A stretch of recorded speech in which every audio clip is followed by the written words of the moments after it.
সবথেকে বেশি কলরব তো হয় এখন সোশ্যাল মিডিয়াতেই আর কি। আর আমার হয়ে লড়বেই বাকি, আমি মফস্বল থেকে একটা ছেলে, সবাই সবার প্রথমেই না হয়।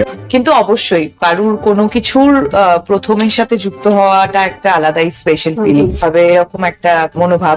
নতুন করে গুঞ্জন উঠেছে অভিনেত্রী শুভশ্রী গাঙ্গুলির নাকি এবার সংসার ভাঙছে। রাজ চক্রবর্তীর সঙ্গে দীর্ঘ 9 বছরের সংসার ভেঙে যাচ্ছে।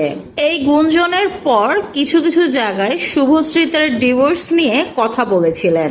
এবার তিনি যে কথা জানালেন সেটা বড় আফসোসের কথা।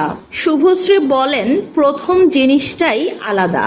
তারপর জীবনে যত ভালো কিছুই আসুক না কেন সেটা আর প্রথমের মতো হয় না। প্রথমের যেই অনুভূতি থাকে এরপর আর সেই অনুভূতিটাও ঠিকভাবে কাজ করে না। রাজ চক্রবর্তীর তৃতীয় স্ত্রী হচ্ছে শুভশ্রী গাঙ্গুলি। রাজের শুভশ্রীর আগেও আরো 2টো বিয়ে হয়েছে। বিভিন্ন কারণে সেই বিয়েগুলো টেকেনি। তারপর রাজের জীবনে এসেছে শুভশ্রী।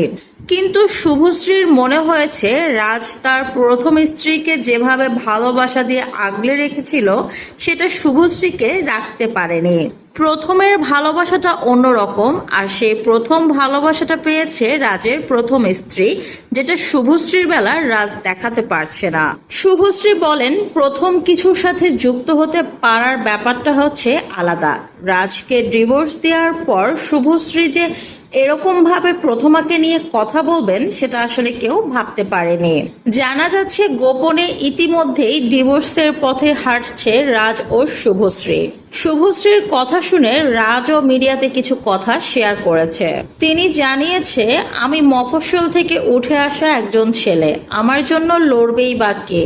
সবাই সবার নিজের হয় না। শুভশ্রীকে এরকম কথাও বলতে শোনা গেছে রাজ চক্রবর্তীকে নিয়ে। রাজ চক্রবর্তী আরো বলেন, দূরের মানুষের সাথে লড়াই করা যায়, কিন্তু নিজের মানুষের সাথে লড়াই করাটা খুবই কঠিন ব্যাপার। আমি হয়তো সেটা পারবো না।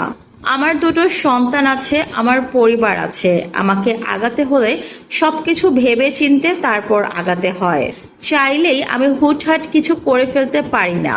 জীবনটাকে অনেক সহজভাবে চালাতে চেয়েছিলাম, কিন্তু কোথাও না কোথাও গিয়ে জীবনটা আসলে অনেক কঠিন হয়ে গেছে। চাইলেও এখন আর সহজ সরল ভাবে থাকা যাচ্ছে না। তো ভিউয়ার্স, রাজ শুভশ্রীর ডিভোর্সের কথা শুনে আপনাদের কেমন লাগছে কমেন্ট করে জানান। আদৌ কি তাদের এই ডিভোর্সটা হওয়া উচিত, না তাদের আবারও একসাথে থাকা উচিত?